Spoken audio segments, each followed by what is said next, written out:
Welcome to our discussion on a new way to think about cyber resilience, mean time to clean recovery, or MTCR.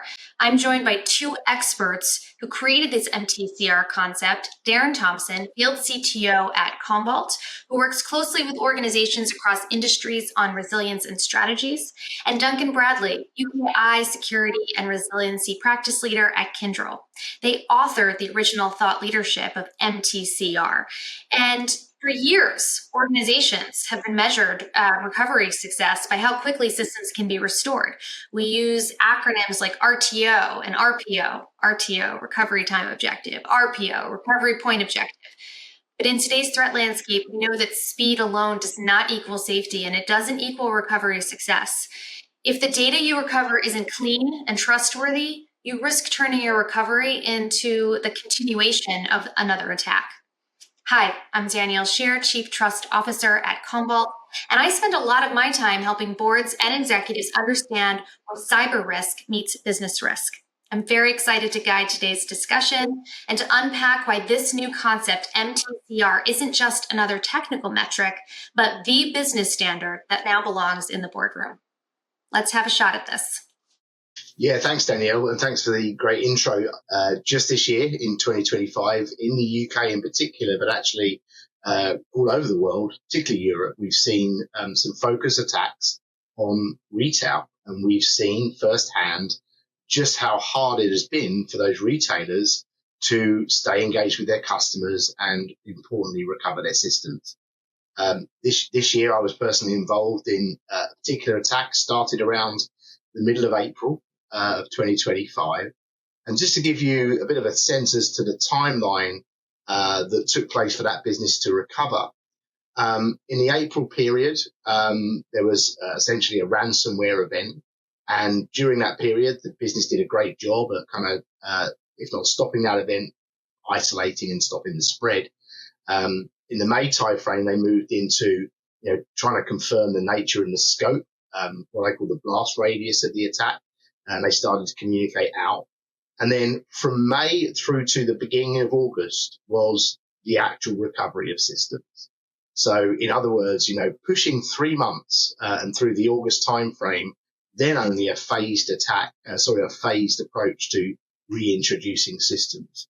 So why all of that time? 3 months as good as to bring that business back online. Well, much of that time was spent trying to find the right data, the clean systems with which that business could rely and get back to engaging with their customers and generating their revenues as a retailer. And that right there, that kind of 3 month period is indicative of what we want to talk about here. The business has got to start asking a different set of questions of the IT organization in order to get to a place where not only can promises be made in terms of how quickly can we restore systems, but promises can start to be made about how clean those systems are going to be, how clean that data is going to be. Otherwise, I'm afraid we are going to continue to see, typically 2, 3, sometimes even 4 or 5 months to bring systems back online. Okay, that's fascinating. You gave us a lot to work with. Duncan, let me now go back to the beginning. Can you give us the definition of MTCR, talk us through the 5 pillars, and just why that is the right way for us in this landscape, this threat landscape, to measure success in a recovery? Yeah, sure, Danielle. So I think it's really important. We came up with the concept of mean time to clean recovery to really be a business metric for something that the business could understand. This is about how long it takes them to get back online, as Darren was saying, with clean data, with systems that can operate and be back into production.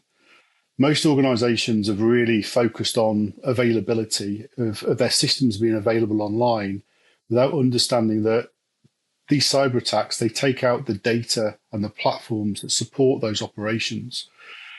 So when you come to a cyber recovery event, it's more a case of you've got to re-establish from day one to recovery point a clean environment. So that often takes days, as Darren was saying in the retail example. You then need to rebuild all your foundational services. You then need to bring your platforms back online, and then you need to recover clean data into it. And quite often, with the types of attacks we're seeing, is that data is contaminated for days, if not weeks, prior to the attack. So you need to look into your backups and bring back that clean data back into production.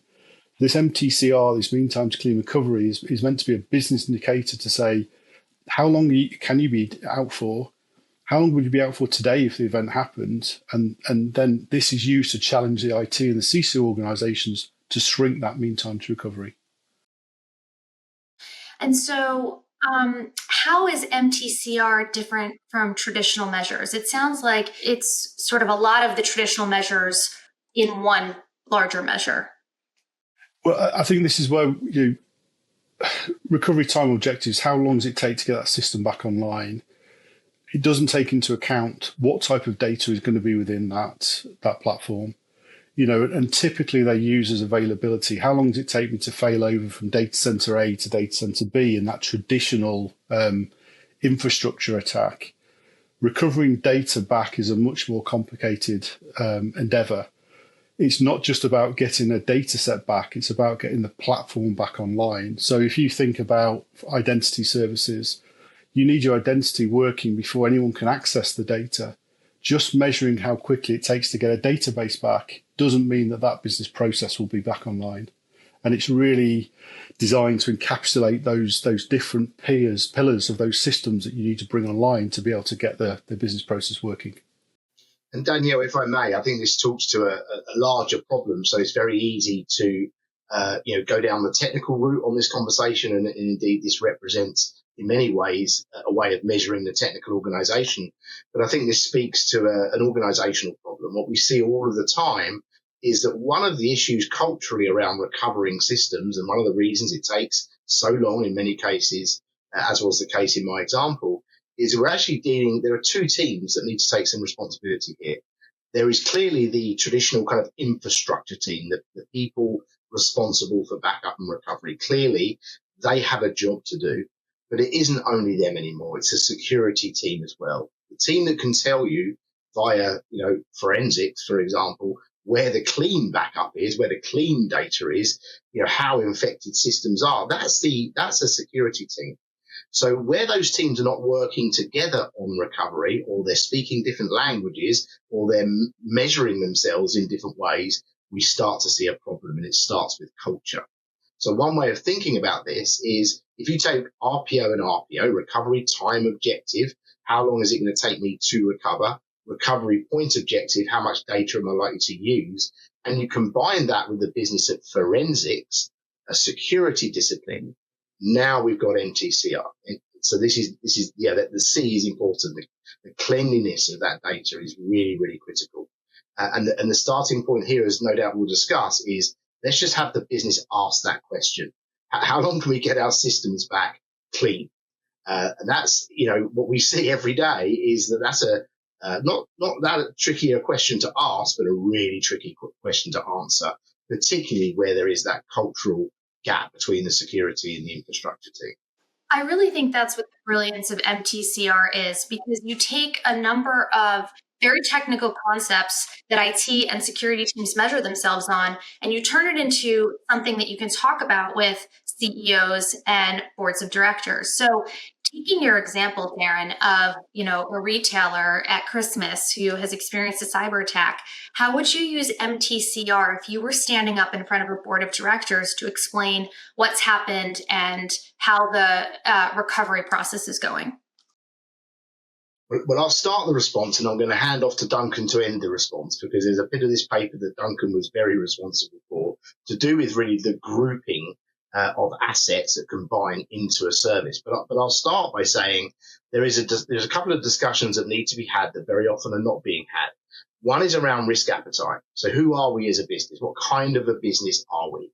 A retailer, typically you'll see a sort of a low to medium appetite for risk, somewhere around there. But that needs to be defined so that moving down the line, as we start to understand the risks that surround us, we can decide what's acceptable and what should be shared via insurance, for example, and what should be absolutely be mitigated. So that's conversation one. Conversation two is then, what's the minimal viable company here? It is completely unrealistic to assume that any organization with any amount of budget is going to be able to recover everything in the business quickly. So what really matters in this business? That's a very, very deep and interesting conversation to have with most businesses. Most businesses cannot imagine a world with IT. And so they find it very hard to unravel the business processes and have a conversation about, well, if we were back to paper, what would this look like? But that conversation kind of needs to happen. And where it leads us is to get to what we call an MVC, a minimal viable company. That is, what stuff needs to be back in a day, or whatever the timeline is that we decide. What is the stuff that without it, this business doesn't run at all? We're not operating. And that's a very, very important discussion. What you can then start to do is wrap the MTCR concept around the minimal viable company. And I'll hand off to Duncan now, who can sort of define for us what makes up a service. How do we think about this in context of services? And thanks, Darren. And again, it is, without trying to get too complicated and too deep, MTCR is about measuring mean time to clean recovery of a business process, a critical business service that then flows up to make the overall minimal viable company. So there'll be multiple different MTCRs for different business processes. I was just literally today talking to a consumer product goods company, a brewer, and they were talking about, well, if we lose 4 days worth of data, we have to literally pour 4 days worth of beer down the drain because we can't prove it's safe to drink, so therefore we can't sell it. So within this concept is about dissecting those business processes and then using that MTCR as a common business language to then be able to say, right, within my process, I need to then, this process is reliant on numbers of different types of applications. They all rely on foundational services, things like identity, the ability for the customers to log into the platform. You then have your back-end systems, whether that be in cloud or on-prem, your hypervisors, your critical cloud solutions, your front-end systems that run the actual applications, and then your user access systems where actually how people get access to that solution. Is it via PDAs, point of sale devices, etc.? All of those need to be available for that business service to run.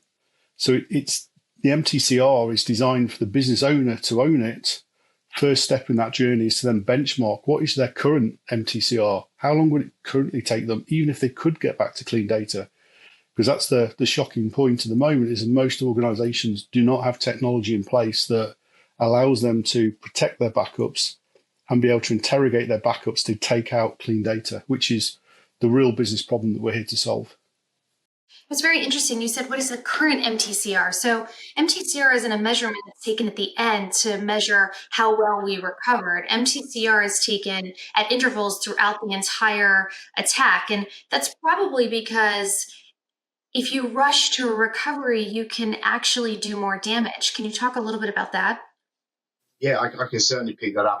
Before I do that, though, you made reference to a really interesting point here, which I think needs to be extended further. So MTCR is not just something you would measure throughout the recovery from an attack. It's something you should be measuring pre-breach. So what I call kind of left of bang. When we introduce this concept into boards of directors, we start to see this permeate through an organization. And the question is asked, what is the MTCR, for example, for our minimal viable company? We're going to get some answers we don't want to hear, like we don't know what a minimal viable company is, or even if we do, realistically, our MTCR right now is probably 4 months. Right? We don't want to hear those answers, but we need to hear them in order that we can then focus on improving. And so that's a really, really sort of important point, I think. And Darren, to build on that, I think that it's vital for the business to understand what their MTCR is today, because this then informs their business risk process properly. And it's not always going to be a technology solution that's going to reduce that MTCR. Quite often, if the business know that they've got this risk that they might be without a critical system for a certain period of time, they can build in an alternative business continuity plan. Return to paper, might be the worst case, Darren. But right now, business do not understand the risks that they're covering, and this MTCR is meant to be this ability for the board to go into the CISO and the CISO teams and say, how long realistically would we be down today? And then if that's an acceptable number, and I've done a number of these sort of studies, and it's 28, 35, 42 days not often. The business is then totally horrified that they would be without IT services for that amount of time. but they've never put those demands on the CIO or CISO organizations to say, we need the minimum viable company, these assets back online within 24 hours. How can you design those business processes to be recoverable within 24 hours? It needs to be a functional and non-functional requirement of their business to say, these are our requirements. IT, CISO, can you help me meet them? And just going back to the point I made earlier, by the way, it's really important to understand that in some ways that question cannot even be asked of one or either of those teams. The only time you're going to get any kind of response that makes any kind of sense, even if it's not a response that you want, is if you have the infrastructure team and the security team in the room to answer it, because the question just can't be answered by either or of those teams. And that's, again, culturally, this is so important. Before we get anywhere near technology, culturally, this is, what we're trying to do here with this concept is drive some behavior that doesn't exist today. That's right. You're trying to break down silos. So each organization, whether it's IT or the infrastructure team or SecOps, is sort of my part's fine, but all those parts have to work together. And so MTCR brings them together and makes them think about this concept of risk in the environment as every single person has a part to play in that. And then I think it's really transformative in that it gives every single one of those leaders an ability to translate to a CEO or a board of directors and speak about what they're actually experiencing in terms of, recovery in business risk, right? Absolutely. That's it. Spot on. So how does it connect to simple requirements? Not so simple, but compliance requirements like DORA and NIS2. How does MTCR speak to that, if at all?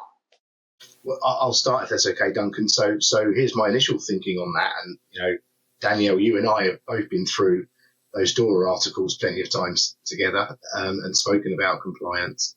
One of the things that we're starting to see in the compliance landscape, whether it be DORA or NIS2 or other global regulations, is this mention of, number one, what resilience means as opposed to security, and number two, testing, right? So have you tested? Do you have a plan? Have you tested the plan for recovery? Well, I think this speaks directly to what should be the measurement of the plan. I'm slightly concerned that many of the regulations I see, even the evolving and newer regulations, are still making reference to things like disaster recovery. They're still not being very explicit about what should be tested. I've even seen some mentions of RPO, RTO. And so to a certain extent, this is a concept like this is important as people start to become compliant and move into that kind of compliance that's very resilience based.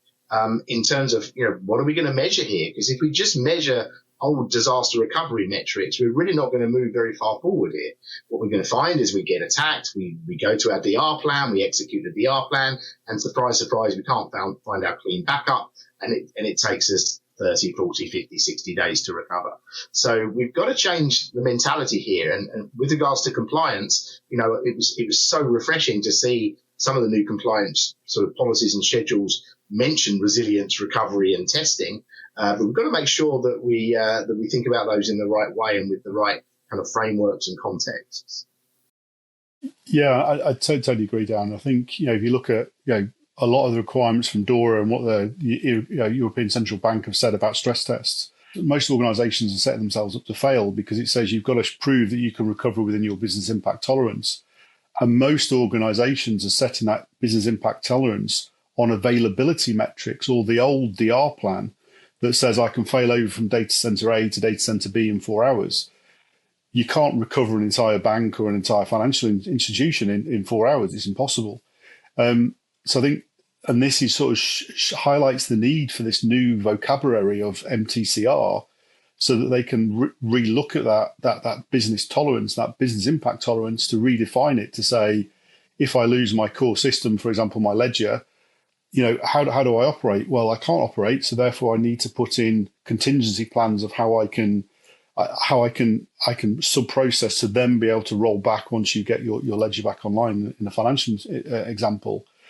But you said about testing. Most organisations, when I ask that question to, when did you last test DR? they point back to their traditional DR plan. They're not pointing to their cyber recovery plan, because most organizations haven't yet fully designed and implemented a cyber recovery plan. And absolutely, this MTCR needs to be one of those key metrics within that cyber recovery plan. You've designed your scenarios you're going to protect yourself and recover against, and then you have an MTCR measurement for those different types of attack. It's really here to try and, as I say, bridge that gap between business and IT and CISO. Darren, you were saying it's about changing the culture, and Duncan, you were just saying so many contracts between organizations do require a recovery time, and that's meaningless.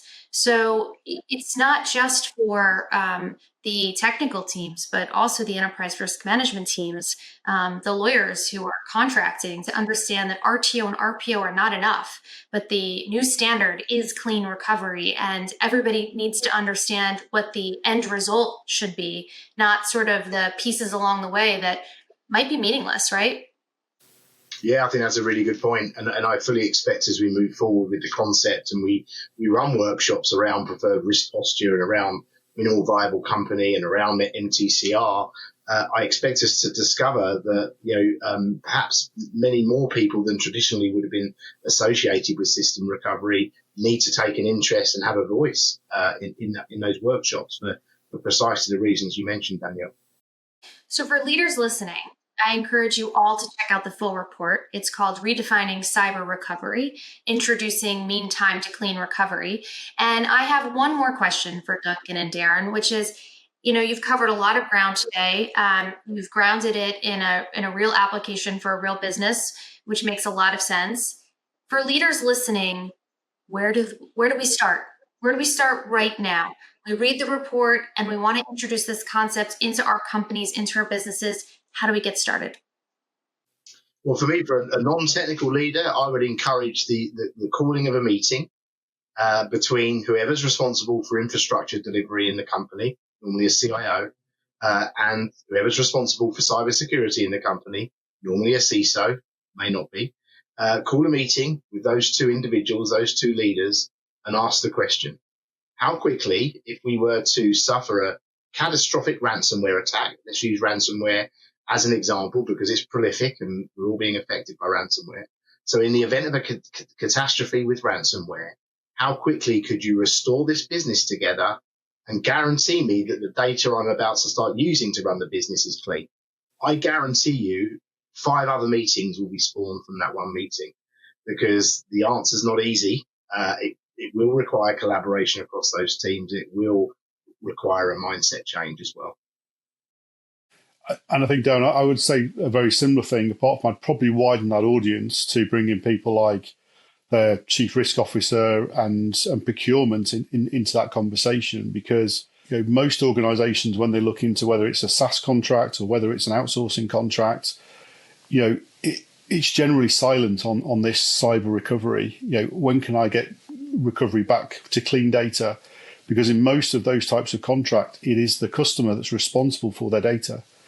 Those infrastructure suppliers and those SaaS suppliers are responsible for the infrastructure that supports that service. So, it's them. They've got to own that responsibility for getting their clean data back.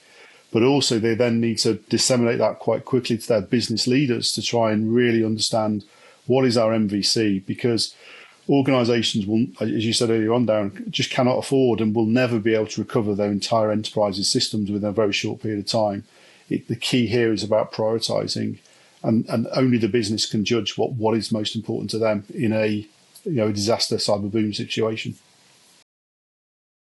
Darren, CTO Commvault, Duncan, security and resilience practice leader at Kyndryl, thank you so much. Next steps, I hope you guys take this MTCR concept on the road and help business leaders workshop it.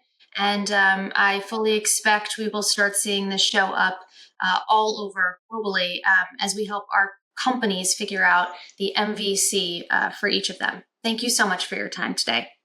Thanks, Danielle.